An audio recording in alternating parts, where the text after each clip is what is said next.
Greetings, Mavericks and new viewers.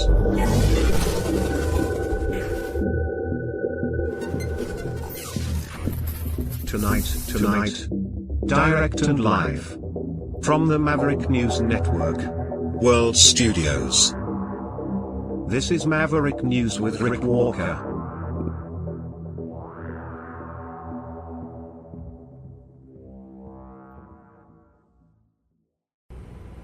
Good evening, everyone. Welcome back to the Maverick News Channel. Welcome, Maverick family and new viewers. Hunter Biden and his pardon. That's front and center tonight, along with Trump threatening Hamas, saying he wants the hostages in Gaza, the Israeli hostages, released immediately. If not, he says there will be hell to pay. Says they better be released before he assumes office, or there will be hell to pay. What a difference in tone. And there's a new movie about the BUCHA massacre in Ukraine. We'll touch on that briefly tonight. And we're going to the phones. You'll have an opportunity to weigh in on tonight's conversation later in the broadcast, so get your dialing fingers all warmed up. Maverick News is about to start. You know, someone very profoundly once said many years ago that if fascism ever comes to America, it'll come in the name of liberalism.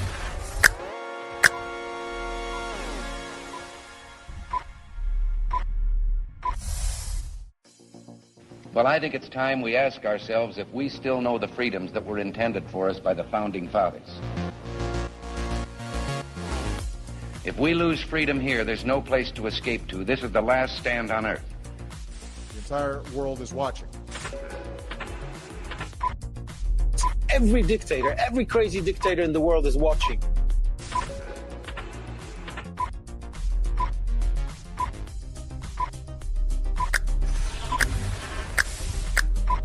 The world is watching. On TV, the entire world is watching. On social media. But the entire world is watching, and yes, they are seeing what we have apparently bravely been willing to say that others are thinking. Stand for freedom. Literally stand for freedom. Let's get this done. The entire world is watching. We're at war with the most dangerous enemy that has ever faced mankind in his long climb from the swamp to the stars. Maverick News. Maverick News. Maverick News. Let me have more control of my own destiny. The world is watching.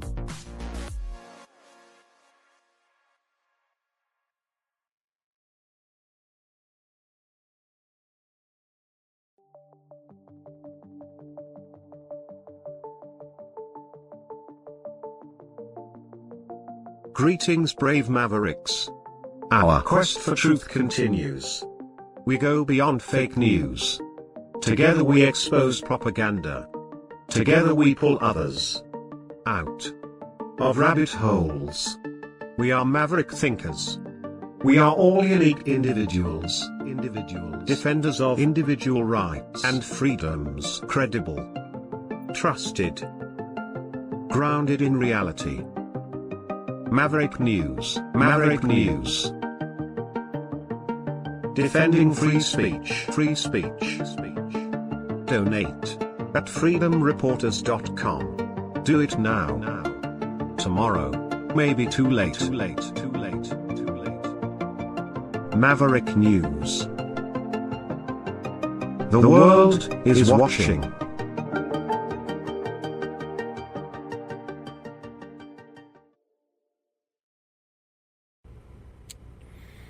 Okay, so first up tonight, this post on Truth Social from Donald Trump. He says, everybody is talking about the hostages who are being held so violently, inhumanely, and against the will of the entire world in the Middle East. But it's all talk and no action.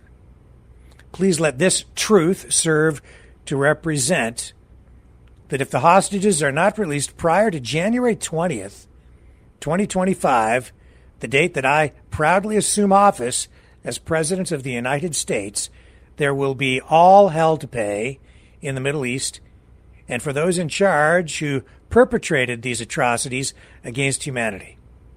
Those responsible will be hit harder than anybody has been hit in the long and storied history of the United States of America.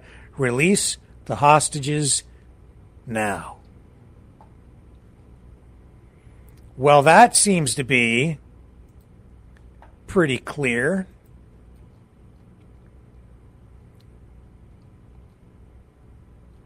Very clear. That's very, I would say, Reagan-esque.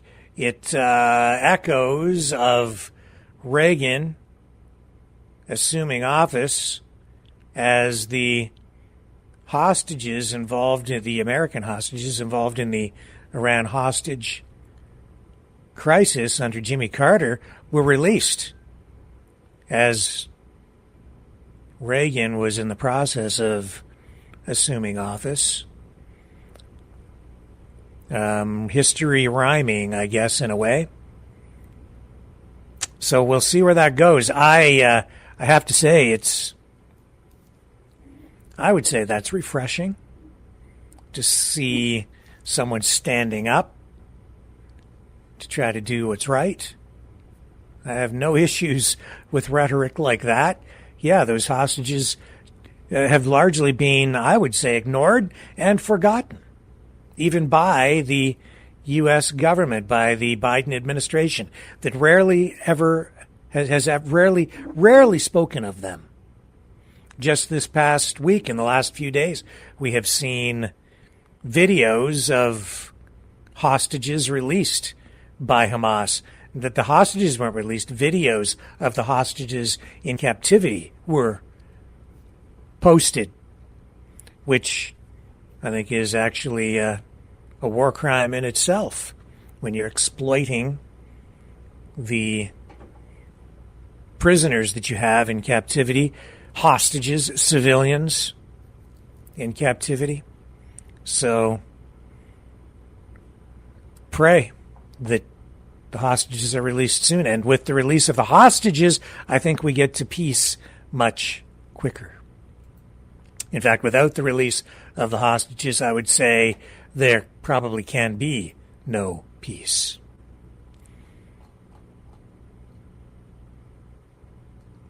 Amazing. Now, on to the Hunter Biden story. The White House is defending its pardon of Hunter Biden.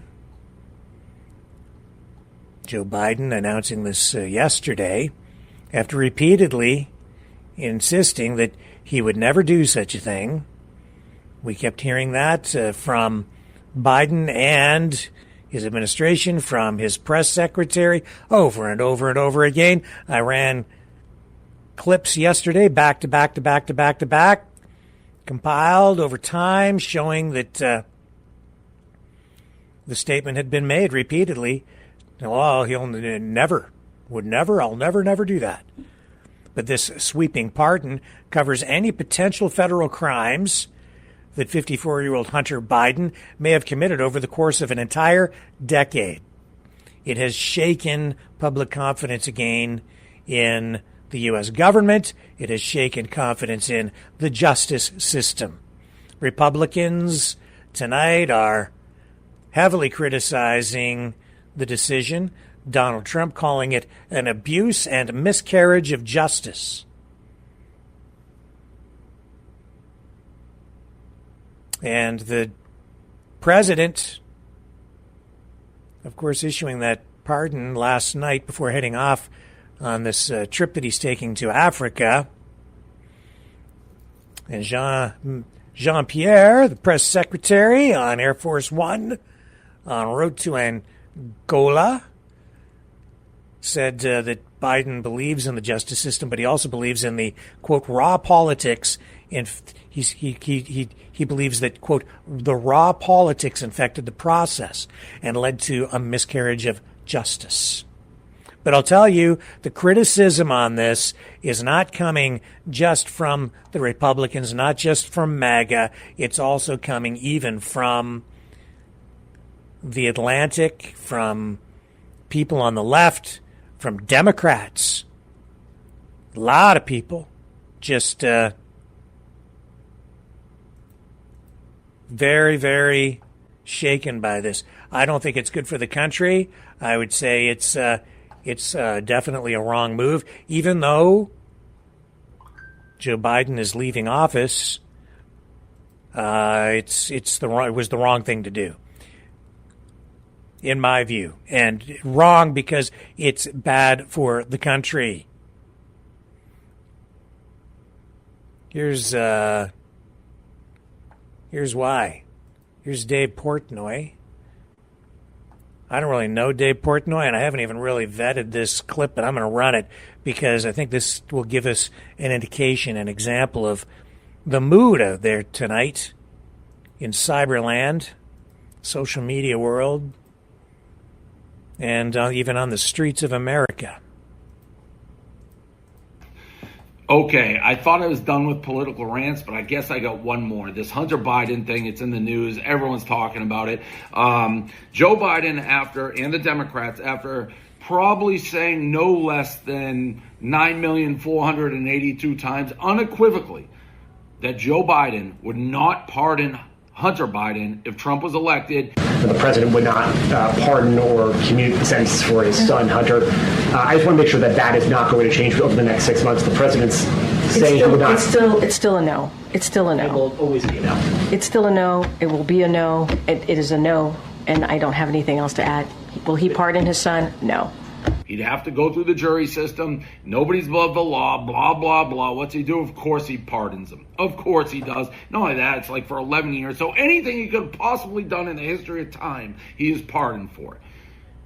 Now, I'll start by saying if I could do that for a loved one, a family member, I would probably do the same thing. I wouldn't lie about it. I'd be like, yeah, I'm going to protect my own. No shit. If Trump gets elected and they're going to make Hunter Biden go to court and investigate him, all this, yeah, I'm going to protect him. But the Democrats, Biden, they didn't do that. They're like, no, what are we, crazy? Now, this is the point of this rant. And I've been saying it over and over and over. And why the Democrats got slaughtered in the election. Because they think they're morally superior to everybody else. So any Democrat, and lots of them, whenever you say this, it's like, what a fucking liar Biden and the Democrats are. Can you believe it? They always, Trump, Trump, Your brain is broken. Your brain is broken. You don't get it. Because here's the thing. What the Democrats have done for, 12 years, have taken this moral high ground that we're the righteous party, the truth, honesty, integrity, and Trump is a threat to democracy. He's Hitler and he's a Nazi and this and that. And then the Democrats, whether it's the primary or this, time and again, they're worse than anything Trump's ever done. So if you're like, it's not that. It's the lecturing. It's the Democrats, this engine, just lying straight to our face, pretending they're the moral, righteous authority, and thinking the American people are so stupid that we don't see through it. Blow up the Democratic Party. I'm not saying if you vote Democrat, you're liberal. And I'm saying the Democratic Party, the people, the talking heads who sit there and call Republicans trash and we're stupid, no strong women around Trump.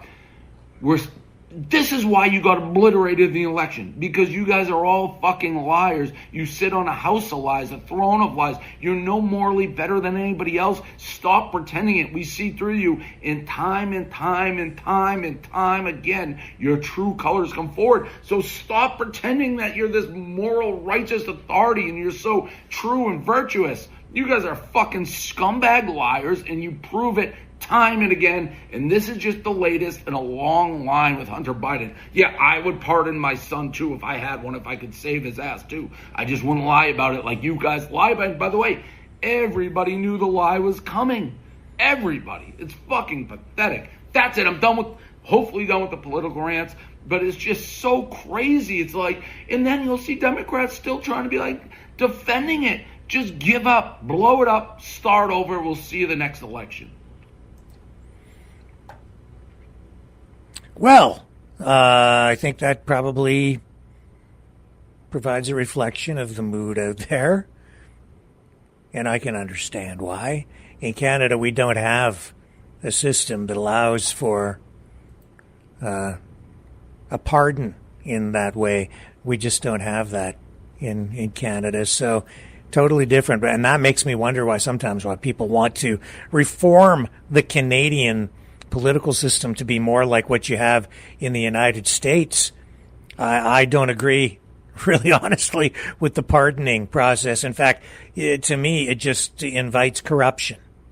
It absolutely puts some people above the law. Maybe it's a useful tool. Maybe you need it when you're the world's reigning superpower,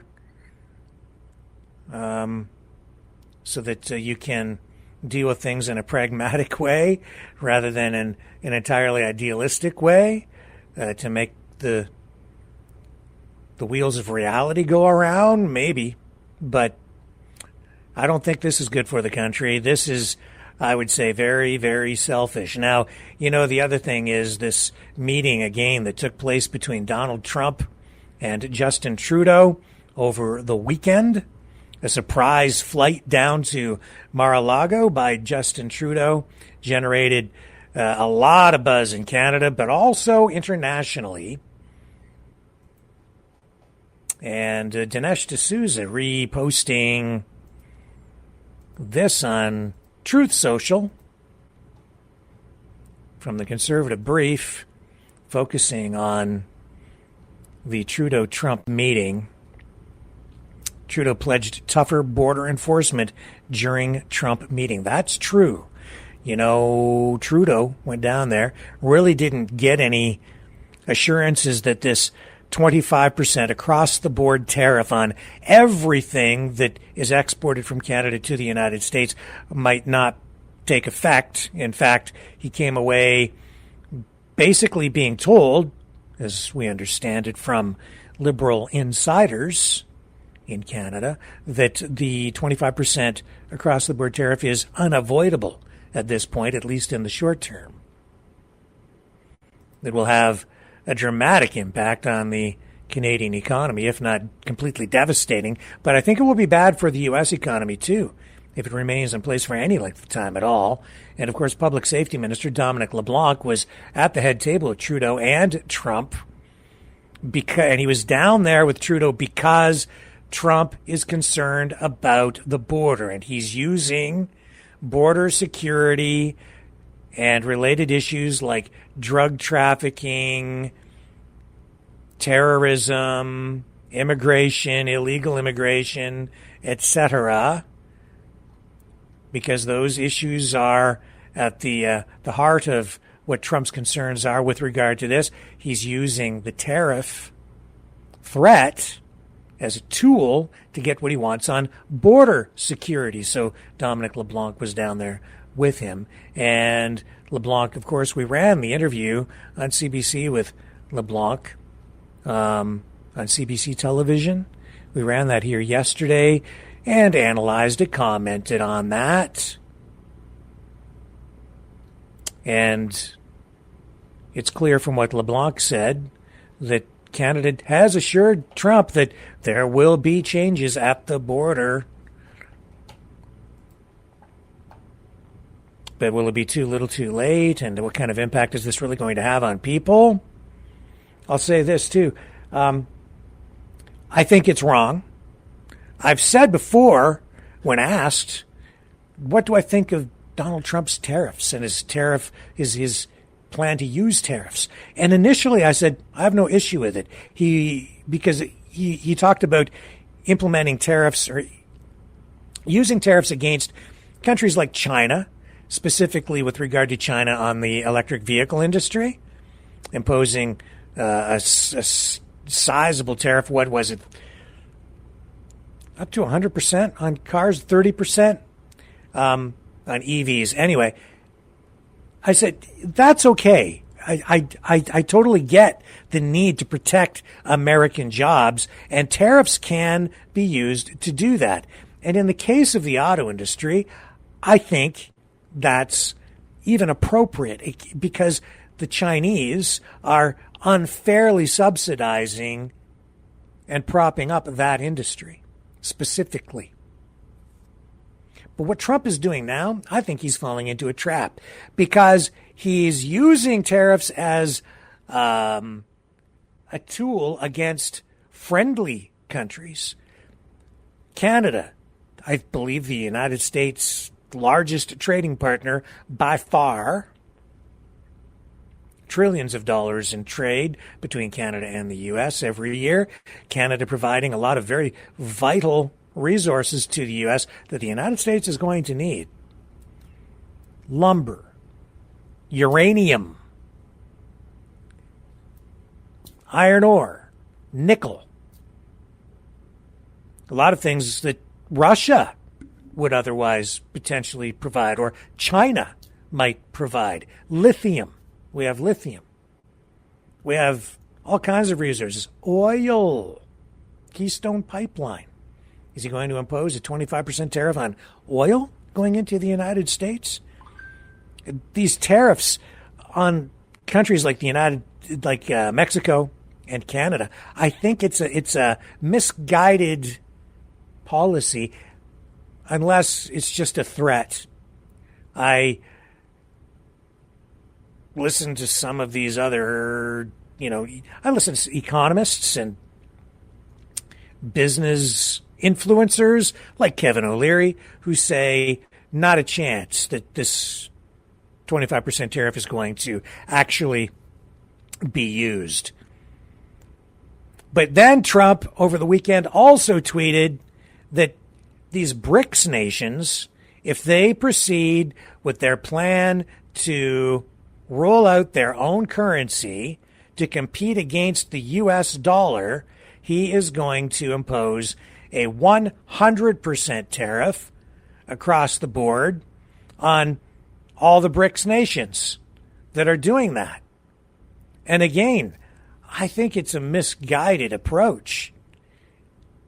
The reason being, and I'm editorializing here and providing a little bit of analysis from an economic perspective.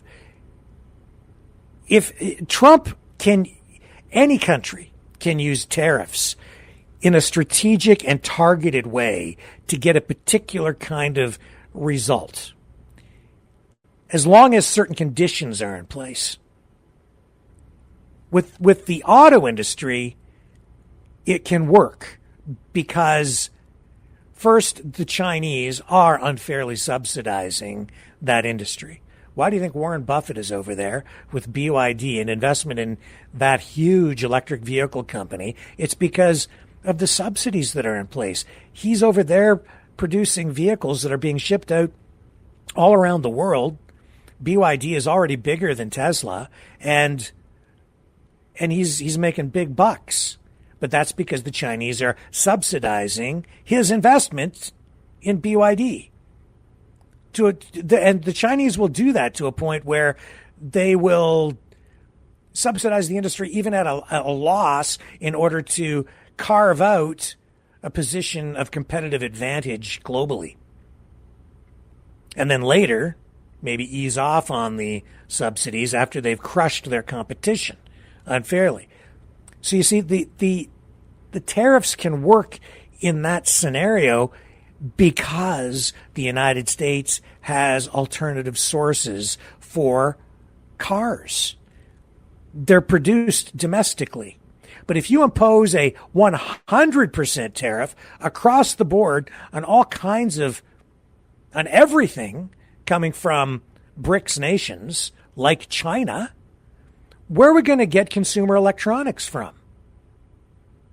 The United States doesn't produce consumer electronics. Well over 90% of all consumer electronics produced come from China. And you can go down the list of staple items, just regular necessities that Americans use every single day that come from other countries that are imported that the United States has no other source for except imports from countries, especially China.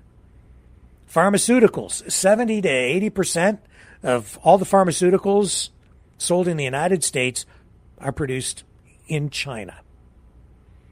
Furniture, we used to have a furniture industry even here in Canada and in the United States.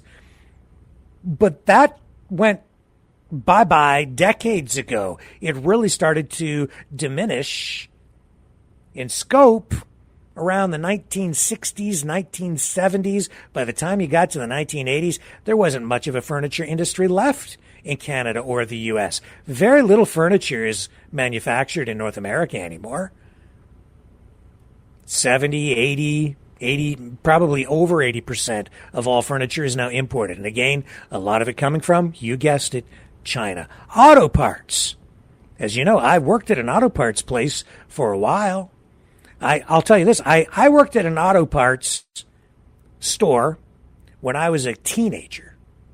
And just about everything on the shelves, from brake rotors to ignition coils, manufactured somewhere in either Canada or the United States. But today, if you go to Canadian Tire or any other, or Napa, Pep Boys, any of these auto parts places, and you get brake rotors, brake pads, any auto part, chances are it was made in China. Probably 70 to 80% of all auto parts now manufactured in China. So if you impose a 100% tariff, as Donald Trump is proposing, against these BRICS nations, it's a trap. Because the United States does not have alternative manufacturing or domestic manufacturing set up to provide those goods domestically. That means consumers here will automatically see a doubling of price. A 100% tariff means the price automatically doubles because the cost of importing it doubles. And that cost is directly on the consumer. If you can't get it from any other source, you have to pay the price. And that means the government is basically taxing you, putting a tax on that at a rate of 100%. People are upset in Canada right now because we have the sales tax at 13%. Trudeau offering this sales tax holiday over the Christmas break for 2 months. Even that's controversial, but 13%, that takes a big chunk out of your wallet. 100%, that's a tax. So as I say, targeted in a particular way, that can be a useful tool. But 100% across the board, no. I mean, you might not like me criticizing Trump because so many of you are in love with Trump, and I get it, but I'm not going to sit here and just sugarcoat this. This is bad news. It's not a smart strategic economic move. That's the wrong tool to be using to counteract this move to create a competing currency to the U.S. dollar as the world reserve currency. It's not the right tool to use at all. It will harm the United States probably more than it would harm these BRICS nations. So he should, in my view, really back off on that. He needs a different strategy. Because all that will do is it will just make things very expensive at home. And in fact, I don't think it will stop the flow of imports because there isn't alternative manufacturing, and it will take years, if not maybe even decades, to reestablish a lot of the manufacturing domestically, which is ultimately the goal of what tariffs are supposed to be. It's to repatriate jobs, repatriate manufacturing, production. I get it. I think that we need to do that. I absolutely want to see that happen. And tariffs can be one of the tools that used to do it. But this is not what the tool needs to be. And I don't think Trump really, this is a strange thing to say about a guy who really understands business, but I don't think he knows what to do in the face of this threat. It, again, is refreshing to see something bold come out as a statement from the future president in regard to this, and it's good to see, I would say, strength and within that a degree of optimism when viewing the future of the U.S. and Western economies, and even the future of the U.S. dollar. I think that Trump is right. I think that the U.S. dollar will be difficult for these BRICS nations to replace because the U.S. economy is so strong. Even without the manufacturing base that it used to have, you need to bring a lot of that back. But there are other things that make the U.S. economy extremely strong. It isn't just the old-time industrial kind of manufacturing that makes the U.S. strong. There are a lot of other factors as well, including oil, and he will help prop up the U.S. government and the economy by turning on the spigot and letting the oil flow again. That will make a big difference immediately. Natural resources, using natural resources, fracking, getting the oil flowing again, increasing the supply, that will, bring forth a surge, a wash of wealth injected into the U.S. economy. But it's just, again, one element of the whole thing. The other danger with imposing a 100% tariff like that is you risk pushing all those nations further away from the United States. He's saying that they can wave bye-bye to the United States and selling into the U.S. market if they try to replace the U.S. dollar as the world reserve currency. And I think that Putin is just sitting there saying, that's right, bye-bye, bye-bye. That's what he wants. Why do you think they called it the BRICS? Because they're building another wall. The BRICS. To me, it's just a new version of what we had during the Cold War and after World War II with the Berlin Wall. Putin's building another wall. Trump's building walls too, or wants to complete his wall along the southern border, and now he's trying to tighten up the northern border too. He's building walls. Everybody's building walls. Bricks. One brick at a time. Building a brick here, building a brick there, building a wall of bricks. It's dividing the world in two. And the United States, very powerful right now still. There's still time. You need a different strategy. The United States will lose bigger if Trump goes down that path. 100% tariffs across the board on all those countries. They'll just gang up or just get together and just work around it together. It's too big. You can't just do that. It won't work. It will backfire because it will isolate the United States. And the United States is a big market, but it ain't that big. And it's dependent on everyone around the world.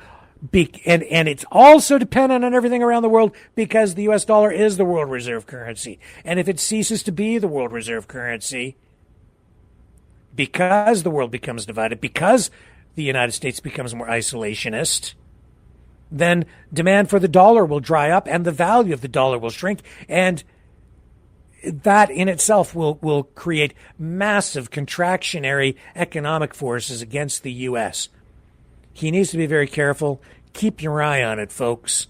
I certainly will be, and we'll be talking about it more in the months ahead. It's about our future. It's about our freedom.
Maverick News.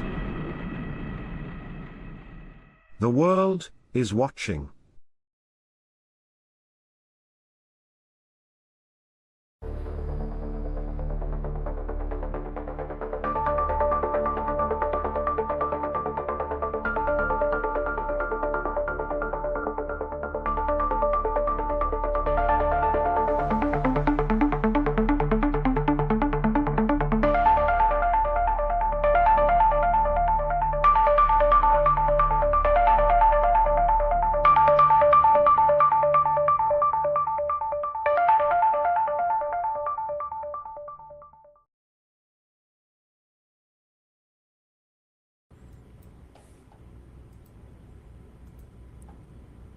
Okay, let's turn our attention north, up, and then kind of over to Ottawa. That's how Tucker Carlson says Ottawa. He says Ottawa. It just Ottawa. Do you remember when he said that? It made me laugh. Yeah. Okay, enough said. I'm not going to criticize Tucker Carlson tonight. I'll do it tomorrow. Okay, let's go to the House of Commons. This is where Conservative Member of Parliament Michelle Ferrari got into the. She was kind of criticizing the bromance, I think, between Jagmeet Singh today and Justin Trudeau, Jagmeet Singh, leader of the New Democratic Party, that is propping up the minority Liberal government. Without Jagmeet, there is no government. He's the tail wagging the dog these days. And everybody, I think, in the country at this point just about wants an election called. They want a confidence vote. They want the Trudeau government defeated so we can go to the polls and have the people decide again who should be running the country. Let's go to this exchange during question period today. Michelle Ferrari, Conservative Member of Parliament, leading the charge, and boy, did she get a reaction out of this Liberal MP today. Today, the truth will be revealed. The Conservatives have put forward a non-confidence motion using the quote from the NDP leader where he said the Prime Minister is greedy and anti-worker.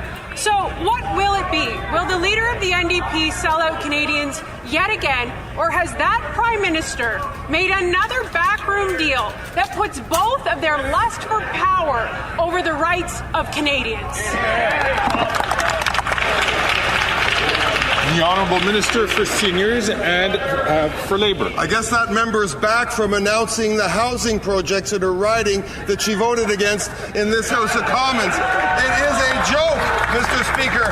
It is a sick joke to watch these Conservatives line up behind this leader and his fake, false bravado, putting motions on the floor of this House. Then we ask them to debate those very motions. What do they say? No, Mr. Speaker. They refuse to debate their own motion. They will not debate help for Canadians. They will not debate tax cuts. They will not debate any support for Canadians in this House of Commons. This is a sick joke. I'll explain what this is about. This is today. The House of Commons speakers intervened to end this parliamentary impasse, ruling that opposition business will happen later this week. Because the Conservatives blocked their own motion to bring down the government today. So the Speaker, Greg Fergus, scheduled opposition days for Thursday and Friday, so this means the government could face another non-confidence vote as early as Monday. His decision came as you really kind of followed this unsuccessful attempt this morning by the Liberal House Leader, Karina Gould, to temporarily halt a filibuster that has taken up much of the Commons' time for nearly 2 months now. The issue at hand is this green slush fund, which is sort of being investigated. The Liberal government under Trudeau is being compelled to produce documents related to this green slush fund that might just reveal corruption. But the Liberals so far have refused to do it. As a result, the House Speaker has frozen government business within the House, and it's been going on for 2 months. So they show up, they do these debates, but really no new bills are being passed, no business is being really dealt with.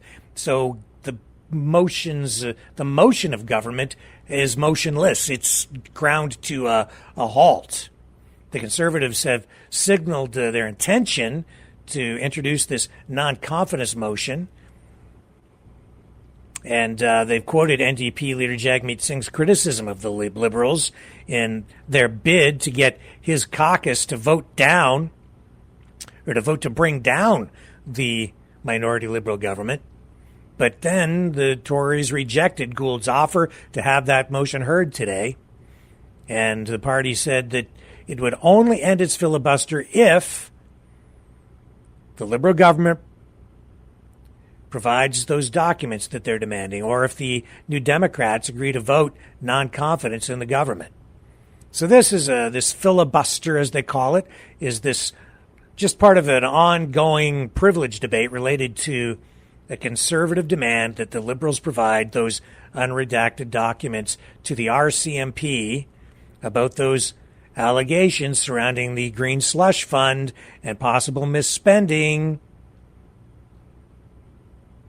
So now the opposition parties have to be given 4 days to introduce their own motions before December 10th. And the deadline for the House to vote to approve billions of dollars in spending, without which a lot of government departments risk actually running out of money because everything's ground to a halt. So we've got a big problem. So, 2 Conservative opposition motions declaring non-confidence in the government were defeated earlier this year, one into as recently as September. The Bloc Québécois and the NDP both voted against them at the time. But since then, we've seen cracks beginning to develop in the support that the Liberals have enjoyed as a minority government from the Bloc Québécois and the NDP, those other two parties providing support in the House during votes, propping up the government, allowing the government to continue its reign of error under Justin Trudeau. And now the Bloc has since then pledged to work with the other opposition parties to defeat the government. And that's because the Liberals refused to block this blocked bill that they introduced to raise old age security payments for seniors under age 75. It's a little bit complicated. Bottom line is people want Trudeau gone. He's maneuvering to avoid having too much scrutiny focused on his activities and possible corruption because of this Green Slush Fund investigation, which the RCMP is actually involved in.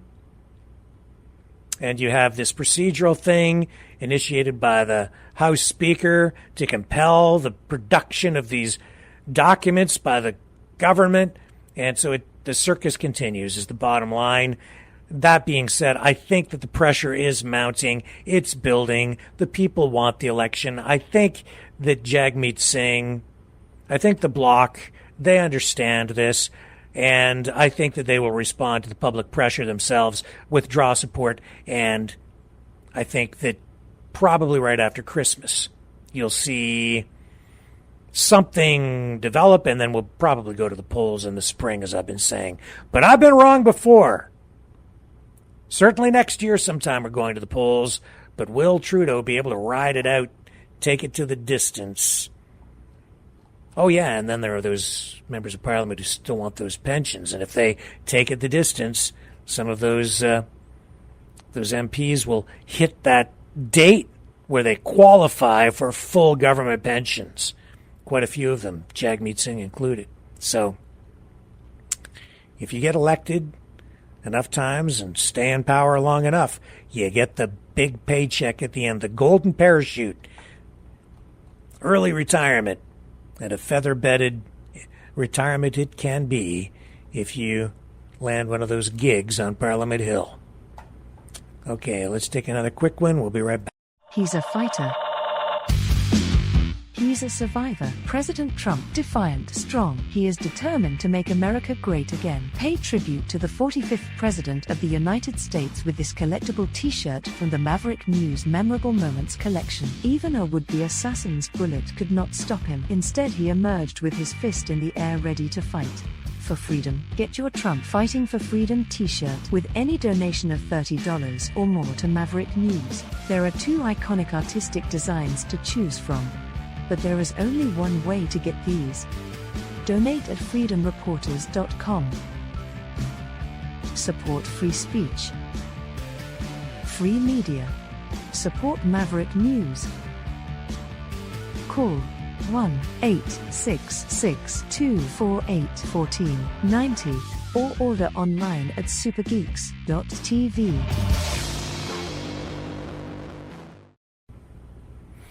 Okay, the situation in Syria continues to evolve. Big developments there, significant developments reported across several regions. In the northwestern part of the country, armed opposition groups have made notable advances, capturing several settlements north of Hamas.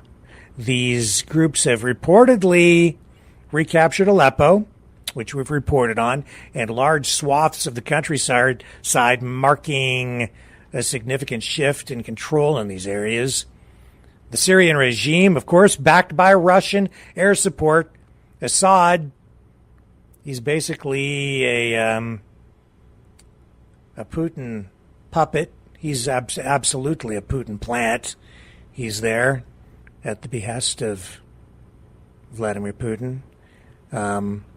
So, the Syrian regime has been actively engaging in counteroffensives. Reports confirm that Russian airstrikes have targeted multiple locations, including healthcare facilities in Idlib, causing civilian casualties and damaging infrastructure, like Idlib University Hospital and the National Hospital. In a surprising turn of events, there are unconfirmed reports that Syrian President Bashar al-Assad has reached out to Israel for assistance against the rebels. Isn't that surprising, given that we've been hearing all these reports saying that Israel is backing the rebels? Something doesn't seem to make sense. This outreach involves a proposal to remove the Iranian Revolutionary Guard Corps from Syrian soil, indicating a potential realignment of alliances in the region. I don't know about all this.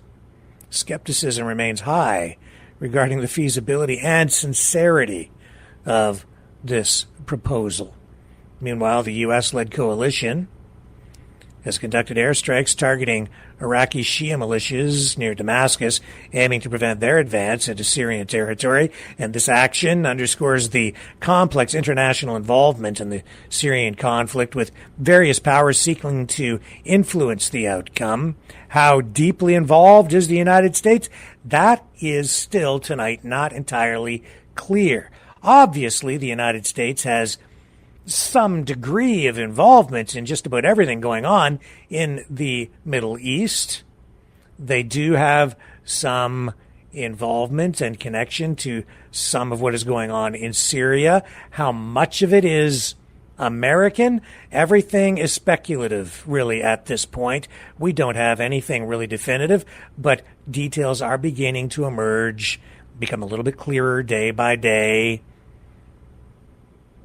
On the humanitarian front, the Syrian Civil Defense, known as the White Helmets, reported a tragic incident where a Syrian regime airstrike hit a displacement camp near Har Bornash in Idlib, claiming the lives of 7 civilians, among them 5 children and 2 women. And this attack highlights the continuous toll on civilian life amidst the military engagements.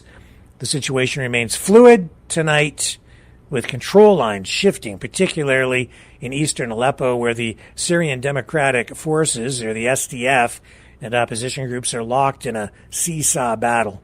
The latest updates on this suggest that the Syrian army has recaptured several towns in Hamas, like Saran, and They've been taking that back from rebel control. As the conflict persists, international calls for a ceasefire and humanitarian aid have been intensifying, with the United Nations and various NGOs pushing for safe corridors for civilians and access to medical supplies in besieged areas.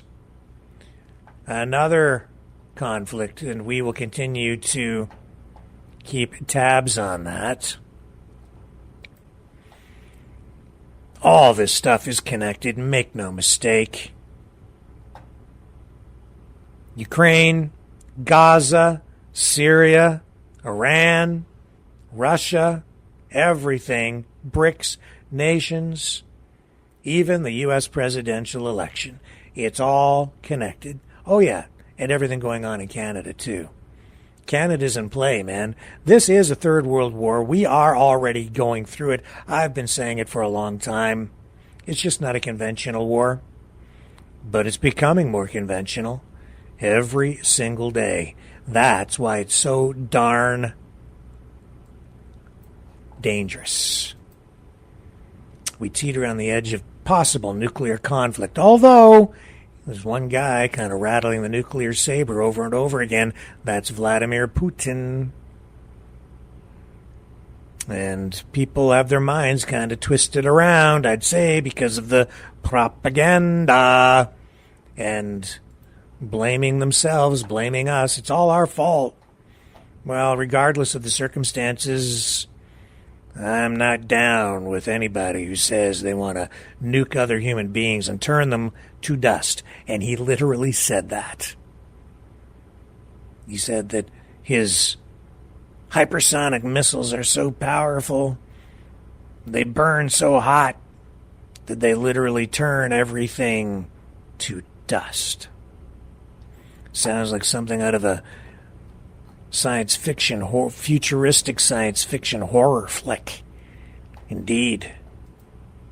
Indeed. And a lot of these things, I think you could say, are almost like borderline, maybe even full-blown war crimes if executed. And the International Criminal Court wants to hold some of these world leaders accountable. Putin, one of them. Netanyahu, another. In fact, they're going after just about everybody at one level or another. And the major superpowers like the United States and Russia basically not recognizing the ICC. Canada does. Canada was one of the first, if not the first, government to endorse and help create the ICC. That's why Justin Trudeau says that Canada will comply with any order issued by the ICC to arrest Benjamin Netanyahu.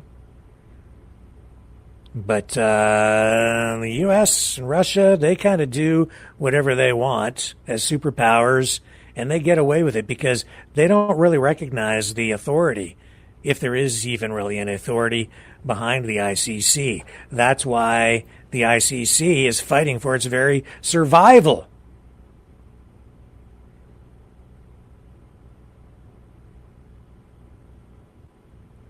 Russia has issued arrest warrants for staff, and the U.S. threatens sanctions like it's like they just don't recognize the ICC. So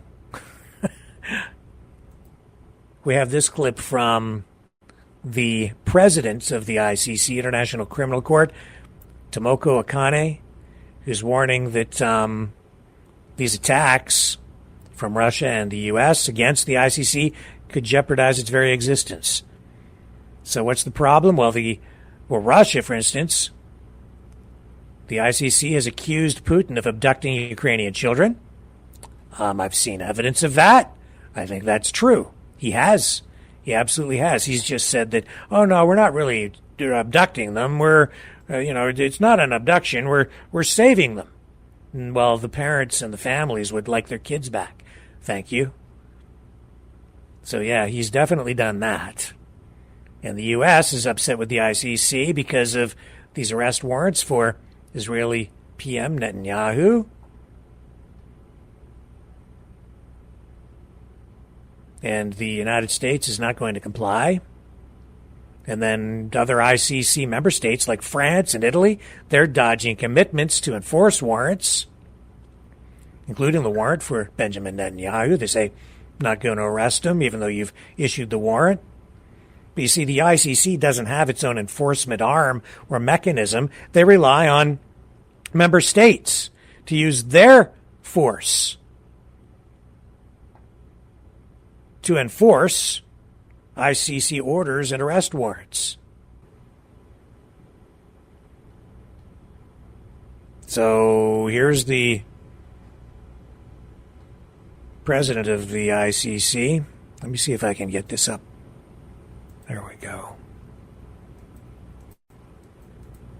Yeah, okay, here we go. I've got the clip here now.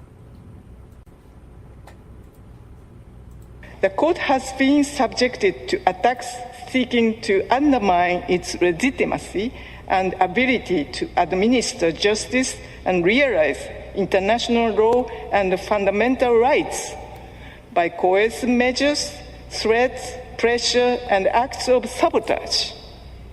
Several elected officials are being severely threatened and are subjected to arrest warrants from a permanent member of the UN Security Council, merely for having faithfully and diligently carried out their judicial mandate per the statutory framework and international law.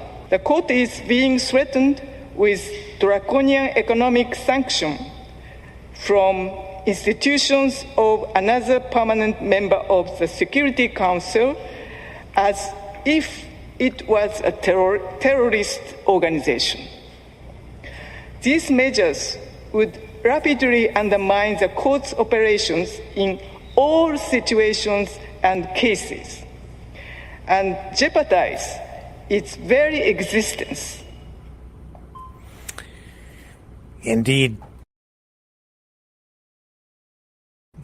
I'd say the very existence of the ICC is in jeopardy because it's an organization that has no teeth. It doesn't have a military. It doesn't even have a police force of its own. The reason ultimately that any sovereign nation state exists is because it has a legal system, a justice system, a system of law, rule of law, but behind that you have coercion, the threat of coercion. Ultimately, you have guns, police, military, and the support of the public combined with that threat of force so that you have an enforcement mechanism. You have the ability to actually arrest someone, put them in jail, and then drag them in front of a court where they can stand trial. And hopefully the process is legitimate and not just coercive, not just authoritarian. The problem with the ICC, the problem that it has always had, is it doesn't have an enforcement mechanism.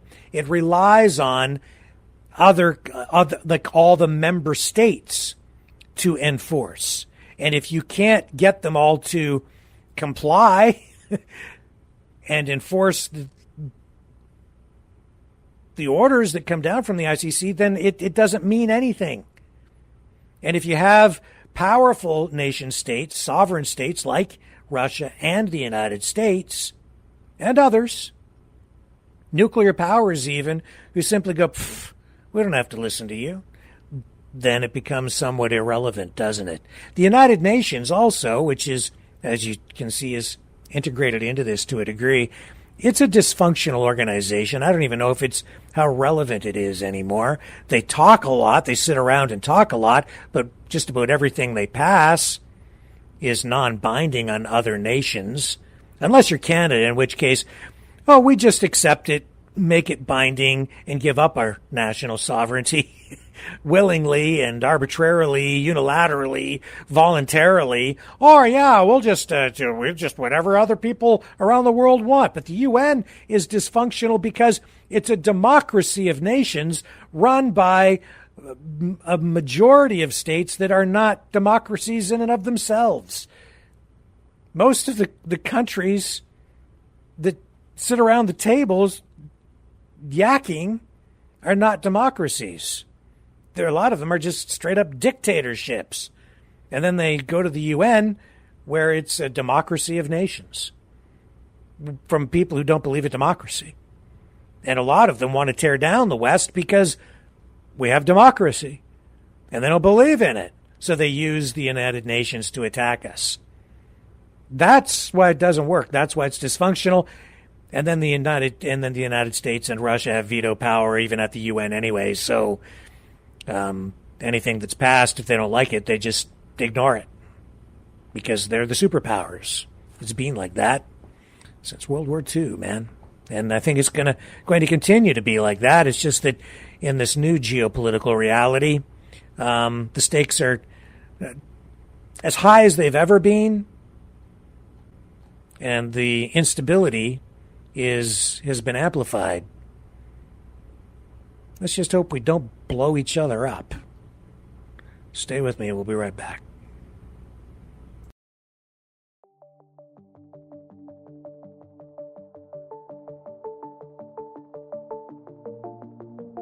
Greetings, brave Mavericks. Our quest for truth continues. We go beyond fake news. Together we expose propaganda. Together we pull others out of rabbit holes. We are maverick thinkers. We are all unique individuals, defenders of individual rights and freedoms, credible, trusted, grounded in reality. Maverick News, Maverick News. Defending free speech, free speech. Donate at freedomreporters.com. Do it now. Tomorrow may be too late. Maverick News. The world is watching.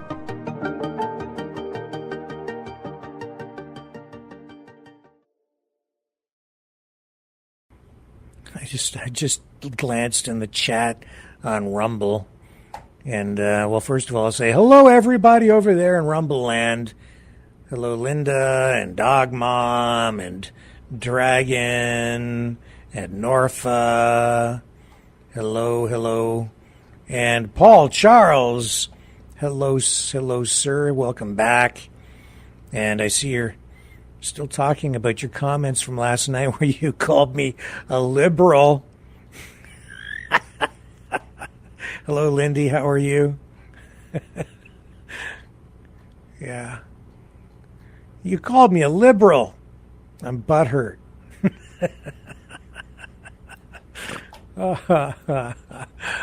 That's okay. What's going on in the chat on YouTube? Let me look in here. Is there anything good here? Or is it all craziness tonight? How far down rabbit holes are we over in YouTube land tonight? Well, there's Valiant Thor, my best friend. All Rick's fake lies of war stories do not exist. Only BS, word salad nonsense.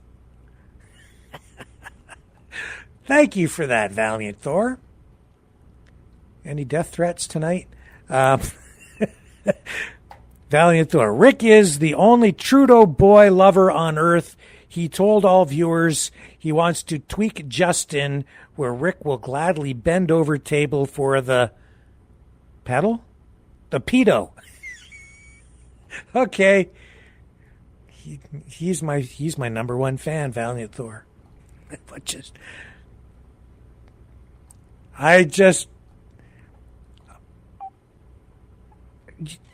wait a minute. The Magic Mushroom store closed.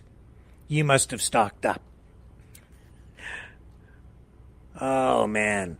30 of those locations across Ontario. The Fun Guys Magic Mushroom store is illegal in Ontario, but the 30 locations shut down over the past week. What else we got going on in here? Valiant Thor. My favorite. Yeah, I'm his favorite. You're my favorite too, Valiant Thor. Yvonne DeRosier, yes, Rick has lied about all war stories. Trump writes the war scripts, not Rick Walker. I don't know about that. I'm a pretty good script writer. Pooh Bear. Rick, stop fear-mongering. And who's this? Maria says it's Rick and Putin bromance. Yeah, Putin and me, we're tight. We're like that. Tight, tight, tight. Valiant Thor. This is whacked. Okay, Rick is warmonger, pushing his fears to all viewers. Then Rick cries like baby when Leo insulted Justin. Rick's words, please don't hurt Justin. Boo-hoo, liar, liar, liar. What is that? I don't even understand what you're talking about. This is weird. I hope this is entertaining for people. This is me reading my love mail from Valiant Thor. You love me. You know you do. Valiant Thor. Pooh Bear. Rick has boy fetish bromance to Justin. Rick loves all deep state liberals and Democrats. What? What is that? What is the point in posting this stuff? I don't understand what your objective is here. Is it to get me upset? Is it to convince people to not watch? Is it a warning to people that I have to be taken out somehow? I don't know what this is. Every night and in my email. Keep sending those emails. Love those emails. And Loopy 2 Rick missed out on 2 good stories. What did I miss? Well, you guys are reporters too. Fill me in. Tell me in the chat and I won't miss them anymore. I'll talk about them right here. What did I miss? Loopy? Tell me. I'm curious now. What did I miss? Hey, Shanovision's in there with his 5 maple leafs. I'm going to take that as a compliment. See, he loves what's going on here so much that he's given us 5 maple leafs because the show is so good tonight. And the Trumpinator says Rick is a conservative. Okay. See, that's the thing about this audience. Especially in YouTube. People seem to love to hate me these days. That's fine. I've got some people who love me. My dog loves me. You know Cosmo loves me. Markowicz. Like Trump anymore. Just look at his cabinet nominations. Swamp that he promised to drain. People, the shine is already worn off. There's Isabel. Hey, Isabel. What's she saying tonight? Hope not tight like Trudeau's bum jerks. I don't know what that's about. Better get that off the screen right away. Oh, there's Sandy. See, now I've got a fan. Somebody out there likes me. Sandy says Rick is thumbs up, heart thumbs up, the sweetest. Yeah, you're pretty cool too, Sandy. Thank you. Thank you. It's nice to have at least one friend. You're supposed to read the chats and involve people, and it's supposed to be a positive thing. Whatever. Oh, and Pooh Bear's just to make me laugh. It's making me laugh. This is pretty good stuff. Especially Valiant Thor.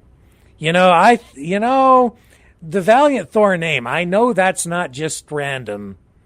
There's a reason you've chosen that name, Valiant Thor. And I know it has something to do with UFOs. I know that it does. UFOs and a landing pad. And rabbit holes. 100%. Rabbit holes. Yes, sir. Absolutely. Don't go away.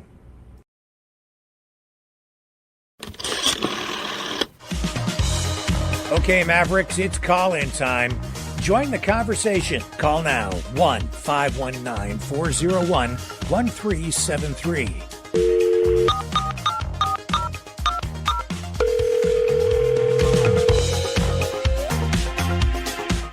1-519-401-1373. Exercise your right to free speech.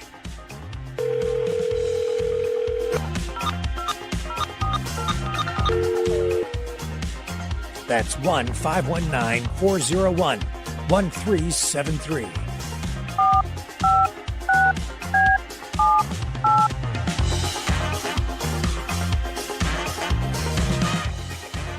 That's 1-519-401-1373.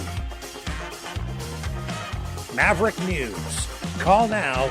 The world is watching and listening to you.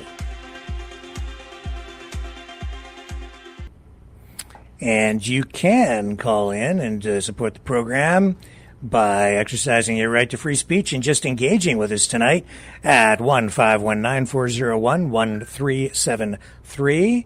We might take a couple of calls here tonight before the show wraps up. Again, the number 1-519-401-1373.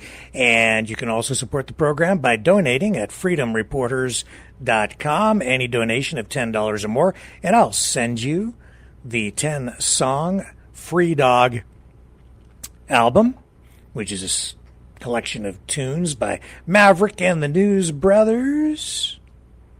Songs about freedom, inspiration, optimism, restoration, patriotism. I'll send that along, and $30 more get you a t-shirt. Send you one of those. Or if you are so inclined, we have hoodies with any donation of $60 or more, and they're pretty nice. Just let me know what size you need when you make your donation. Just type it in the comments section, send that along with your address so I know where to send it, and it'll arrive, I would say, before the holidays, just in time for Christmas. Again, freedomreporters.com. And you can donate there or at maverickdonations.com as well as the Give, Send, Go. But most people do it at freedomreporters.com. That takes you to the PayPal page, and you can call in at 1-519-401-1373. And as I just said, we do listen to you guys. I listen to you guys, try to give you kind of what you want. And the other day, Johnny was saying, you should run a documentary as part of your Maverick Midnight Matinee. And I can't run this because it's a feature film, but it is sort of, this is not really a documentary, it's a feature film. And it has just been released. I just took note of it.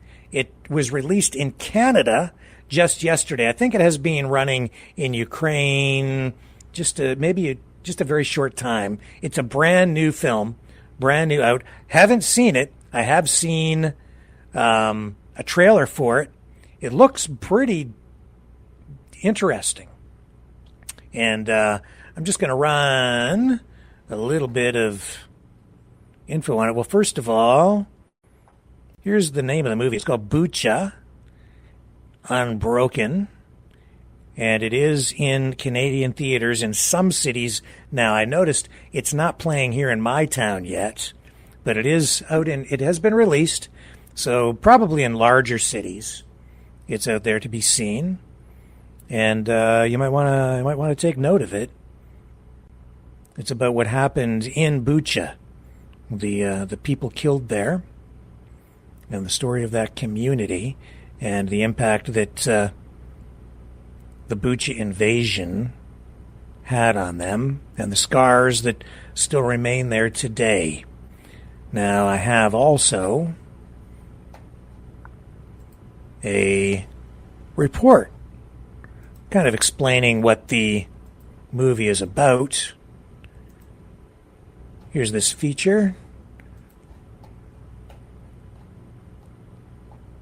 Let me bring this up, and here we go. I'll let this rip.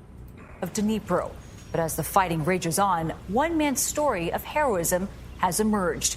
Remy Inocencio has more from BUCHA. March 2022. Russia's full-scale invasion of Ukraine is underway.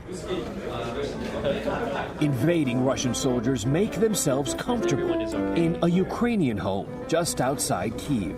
Its occupants gone, their photos with President Vladimir Zelensky still hang. It is a troubling scene.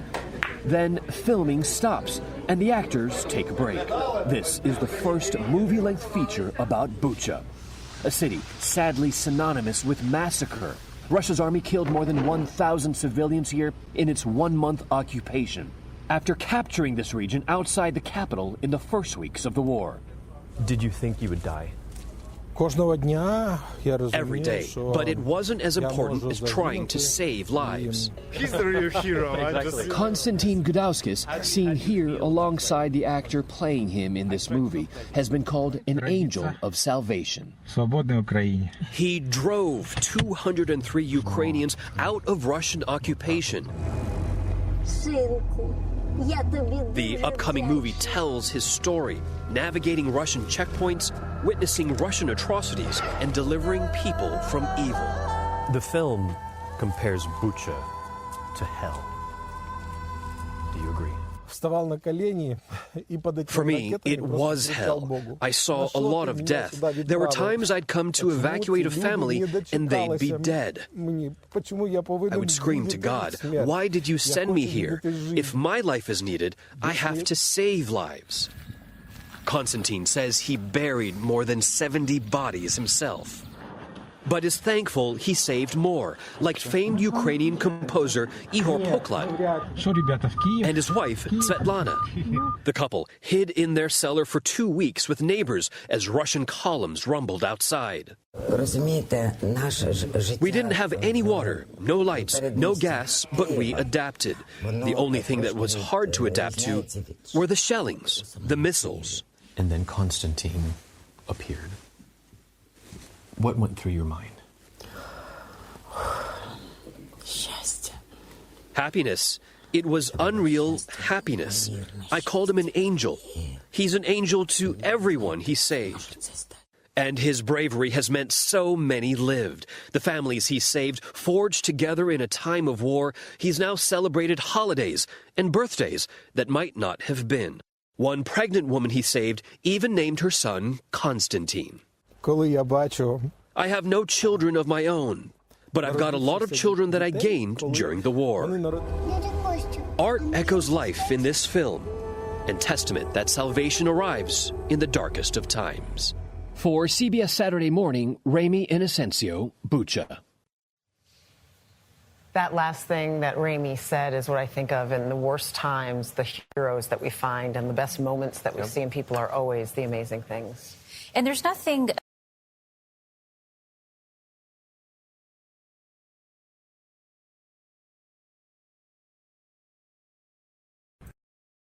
I better unmute my microphone. So we're back with Dragon calling in here. Hello, welcome back, Sir Dragon from Montreal.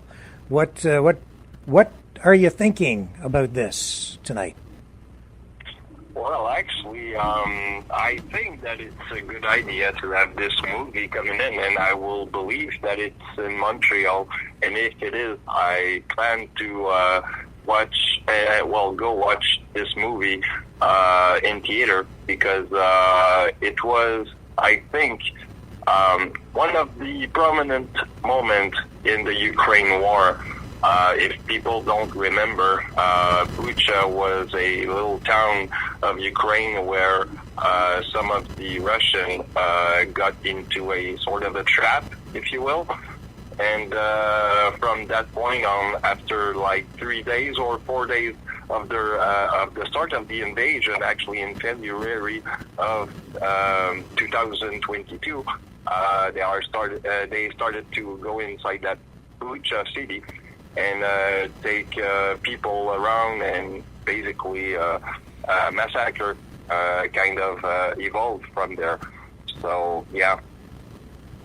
Yeah. So when you say they were trapped, I think what you're meaning is there were two invasions. There was, two waves of invasion. The first time the Russians tried to go into the city, they were intercepted by Ukrainian soldiers and were repelled, and the Russians took heavy losses. The next wave, the next time they came in, they were successful. They took a different route, employed a different strategy, managed to set up a base, and they took the town. And then the residents there, as you saw from that report, became victims. The civilians were killed. The houses were taken over. The people were slaughtered. 1,000 people by most estimates. And mass graves were dug there, eyewitness accounts, and and there was some, I guess, gray area there for a while, immediately following the Russian invasion of that town. But since, when I say gray area, I mean a lot of immediately following the BUCHA invasion by the Russians, where these alleged war crimes took place by Russian soldiers, there was a lot of pushback from Russia saying, "Oh no, it wasn't us." But what was your assessment of that, Dragon? What have you learned about BUCHA, or where have you gone to learn more about it over time? Well, there's a good documentary from New York Times called "Exposing the Russian Military Unit Behind a Massacre in BUCHA," which explains pretty well what happened, right? And to me, it's really credible. I like the way that it's done. It really gives you like the perspective of the population, what happened there. And well, to give you an idea, what happened is that when the government, and actually it was the United members that decided to, declare that it was a war crime, things started to pop out of this story. So, you see, it's what I call a turning point of the Ukrainian war, and it brings us where we at today, right? So. Yeah. So, okay, I'm gonna move on here. I'm gonna have another call coming in here, I think, Dragon, from it's probably John on the line. So I need to queue this up. So let me dump out of this for a moment, and we'll come back and continue the program on the other side. Stay with me.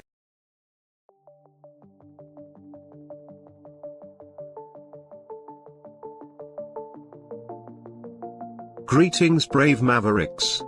Our quest for truth continues. We go beyond fake news. Together we expose propaganda. Together we pull others out of rabbit holes. We are maverick thinkers. We are all unique individuals. Defenders of individual rights and freedoms. Credible. Trusted. Grounded in reality. Maverick News. Defending free speech. Donate at freedomreporters.com. Do it now. Tomorrow may be too late. Maverick News. The world is watching.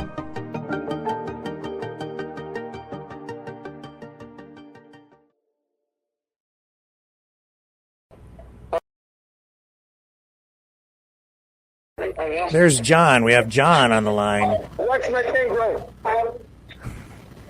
Okay, hang on a second here. Are you ready to talk, John? Yeah, you betcha. All right. So, we're just talking here at the moment about this new film, BUCHA. Are you familiar? Do you know what's going on with that? Well, good evening, Maverick News family worldwide. Pretty Merry Christmas to everybody. What a shocking documentary, Rick, done by the New York Post. No, the investigators. You mean the New York Times? New York Times, sorry, New York Times. Yeah, which Dragon was just referring to. Yeah. 8 months. The video.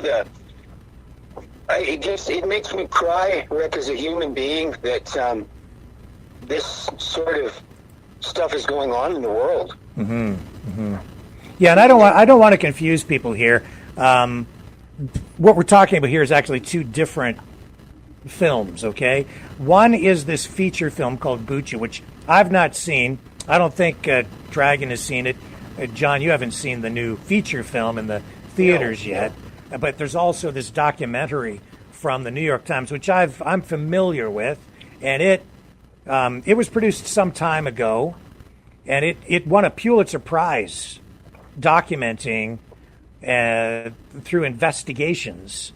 A whole team of journalists worked on it, and it is stellar work, I must say.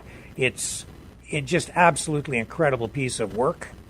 And you know what, John, because you've mentioned this as well, I'm just let me pull up I know where it is, so let me pull up a clip of this, just a short one, so people will understand. It's a must-watch for people worldwide that this is going on in the world.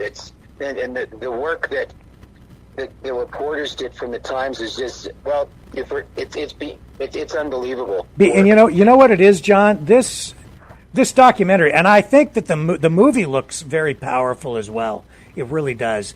But it's powerful, and this documentary is powerful because it shows you what happened to the people, the just civilians, people in a community, what these Russian soldiers did to these people, how they were murdered, slaughtered en masse.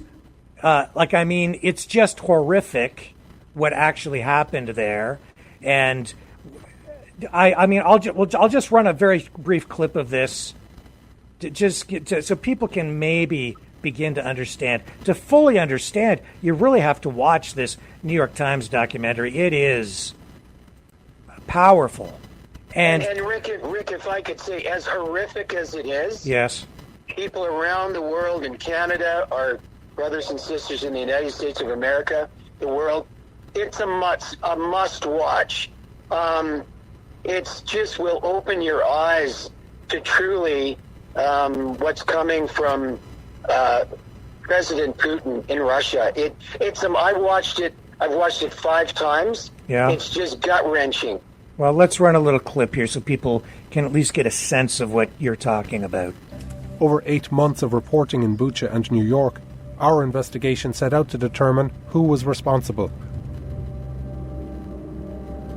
We analysed thousands of hours of video from street cameras, residents' phones, and drones flown by the Ukrainian military to retrace the Russians' movements hour by hour as one military unit took over Yablonska Street. Wherever they moved, we found conclusive evidence directly linking that unit and its commanders to the killings of civilians. At 4 locations, we caught soldiers in the act of killing by identifying vehicle markings, the code names of commanders heard over the radio, and calls placed by Russian soldiers using the phones of victims. We identified the main unit responsible, the 234th Guards Air Assault Regiment, a paratrooper unit based in Pskov in western Russia. This investigation shows in damning detail that these killings were not random acts of violence, but part of a methodical, planned and lethal operation that may amount to crimes against humanity.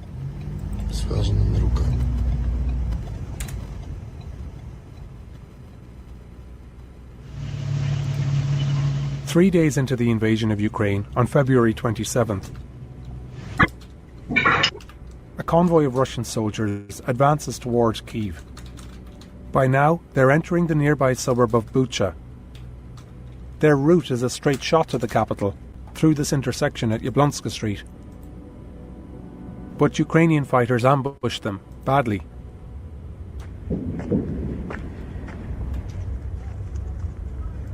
They suffer heavy losses and retreat. Слава Україні! Героям слава!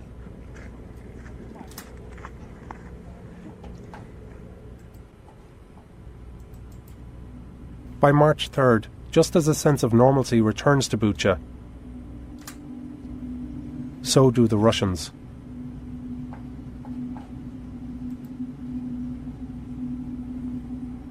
These are paratroopers, some of Russia's best trained and best equipped troops, and their job is to secure strategic areas. This time, they still intend to push for Kyiv, but they move more carefully along a different route and head to this industrial site at 144 Yablonska Street, where they'll set up a base. As the Russians enter, a Ukrainian checkpoint here is being manned by volunteer guards and fighters. Days earlier, some of them had enlisted with the territorial defence to protect BUCHA. Now, as the Russians come, they hide inside this home, a decision that would cost them their lives. The Russians take no chances. As soon as they hit Yablonska Street, they fire at anything that moves, including civilians. This exact strike killed the local BUCHA man, Volodymyr Ruchkovsky. His girlfriend, Olena, tried to pull him from the car. She had no choice but to escape. The Russians now sweep along the street. They cleared the entrance to the industrial building and take over the entire complex. Моя группа лево принять. Не будешь стрелять, если ты шевелиться не будешь.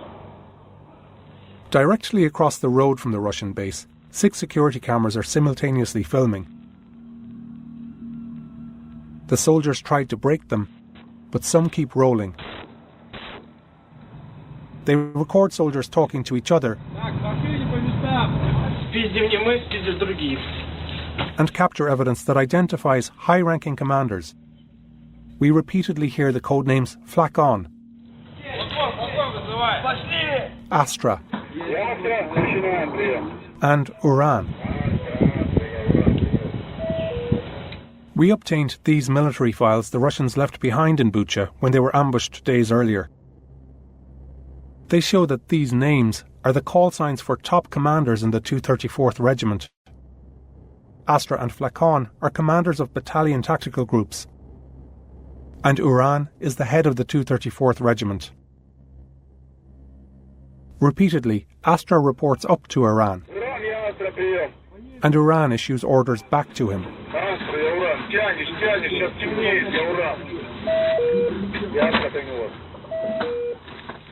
This radio chatter is our first evidence linking the 234th Regiment and the highest leaders of that unit to the crimes on Yablonska Street.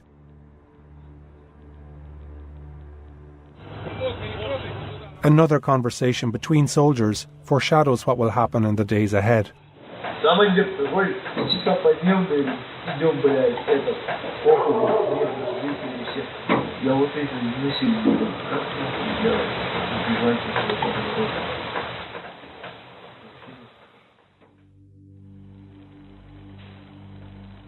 The next day, on March 4th, Russian reinforcements arrive at the base. Soldiers secure the area, searching houses and looking for men of fighting age who may pose a threat. When this group of residents is led away, the men are separated from the women. Residents are then taken to the Russian base, where some are held and questioned.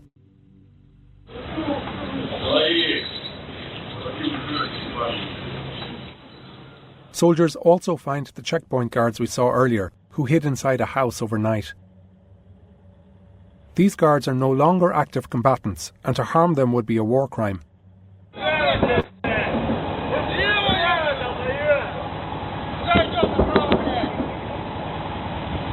Seven of these 9 men are about to be executed at the Russian base.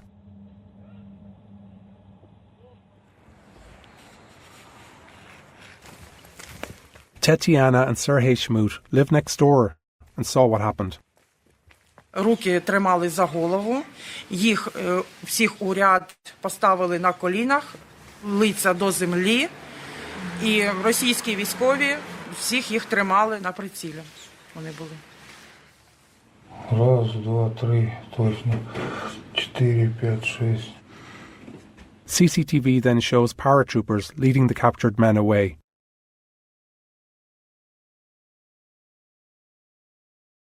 Another neighbour, Volodymyr, witnessed this. Вони, хлопці оцих із самооборони повели до себе десь у штаб ось. А через минут 5 ми почули постріли ось. Tetiana later sees the aftermath from her backyard. Я повертаю голову, і вони там всі, хлопці вже були мертві, вже застріляні. Drone video filmed just hours later confirms the witness accounts and shows the executed men in a courtyard by the side of the Russian base. This picture of the scene is graphic. They would lie here for weeks until the Russians withdrew. On March 3rd, we heard commanders on the radio. Now on March 4th, we see one outside the base. There's some sort of a commotion, and then a soldier calls out, "Comrade Colonel."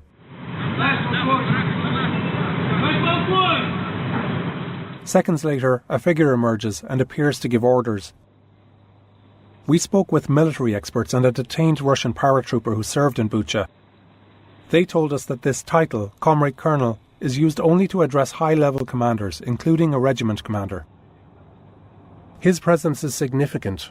It means that a high-ranking officer is at the base the same day troops were executing civilians and prisoners of war. Later on March 4th, as Russian forces spread out from the base and continue along Yablonska Street, we confirmed that at least 3 more people are killed. Oleksandr Kovalevsky was getting food for his wife and son when he was shot dead just a few yards from their home. Mikhailo Krabovliak was fleeing Bucha with his family when Russian soldiers fired on their car. He was killed, and his 9-year-old stepdaughter Sasha lost her arm in the attack. A third victim we have yet to identify is lying by the entrance to a grocery store, blood pooling around their head. Throughout Russia's occupation of Bucha in March, various Russian units were encamped around the town. But the evidence we found overwhelmingly links one unit, the 234th, to the killings on Yablonska Street.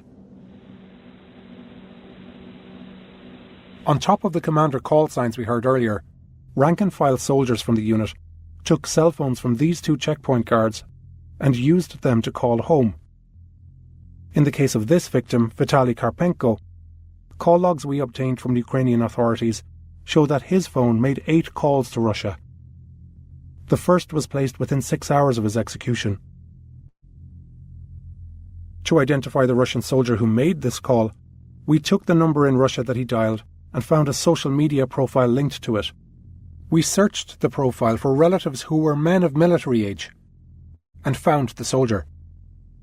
We also called the number that the soldier dialed and spoke to a relative who confirmed his name and unit. Vladimir Vasiliev, a member of the 234th. Vladimir also used the phone of another checkpoint guard, Ivan Skiba. Ivan's phone was passed around to at least 15 other soldiers, and one after the other, they made 38 calls to Russia. We have confirmed that most of these soldiers were in the same unit, the 234th. While we don't know that these soldiers pulled the trigger, their calls back home within hours of an execution implicate their unit in these killings.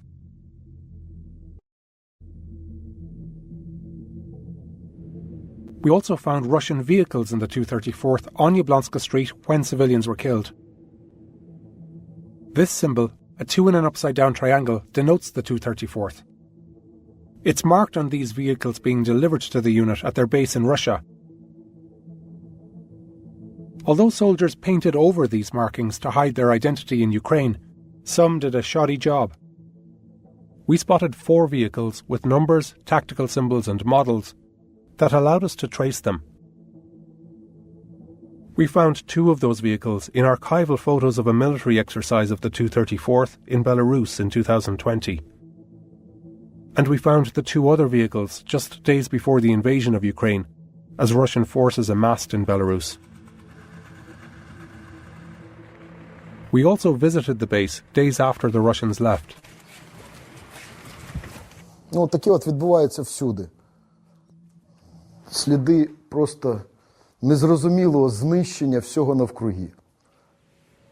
And among the detritus they left behind was further evidence. Boxes of ammunition and packing slips listing the military unit of the 234th. Local residents also found a letter addressed to a soldier in the unit at a nearby house.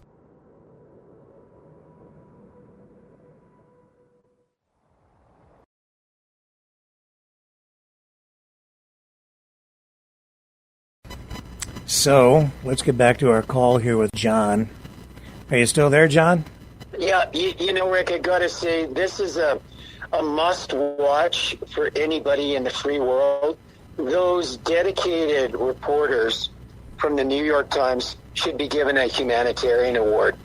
The amount of video they have, 8 or 9 months of dedication to put this out to the public, the cell phone records, I mean, I've watched it 5 times, and it's gut-wrenching. It's just gut-wrenching. It's a must-watch. A must-watch Maverick News family worldwide. A must-watch. Yeah, I think that the journalists did an amazing job. That's why they won the Pulitzer Prize for that documentary. It's the evidence presented is, frankly, undeniable. It's bulletproof. I've rarely come across any piece of journalism as thorough as that, and the story told in such a way that you can really understand what the people went through. Well, at least to a degree, right? I mean, unless you're there and you live through it, you can't fully grasp the horror that people experienced going through that, and the loss that they suffered, both personally and as a community.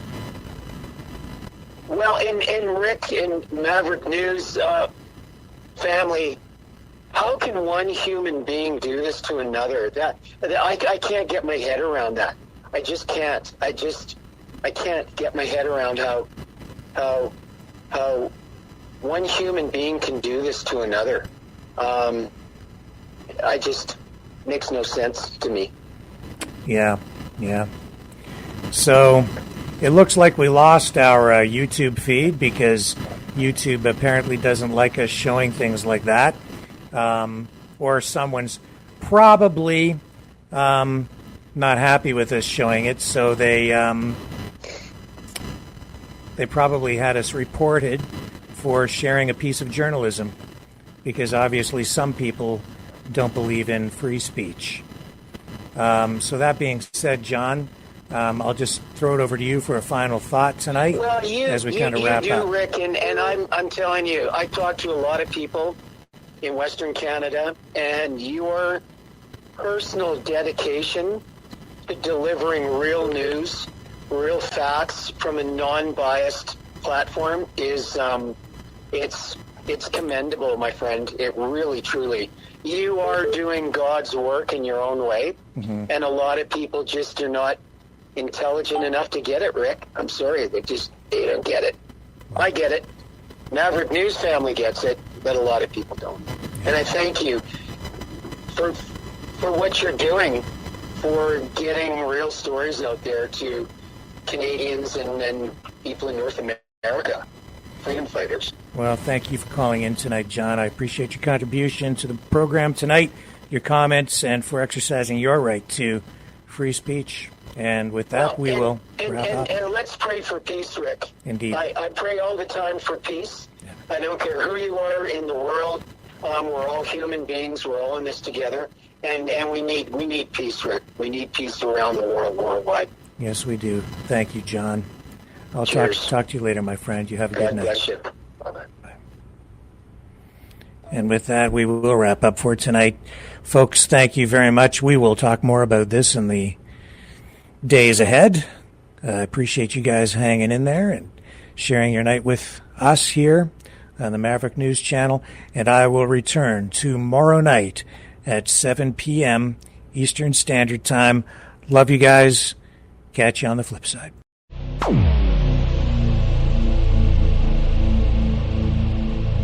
This has been a Maverick Multimedia production.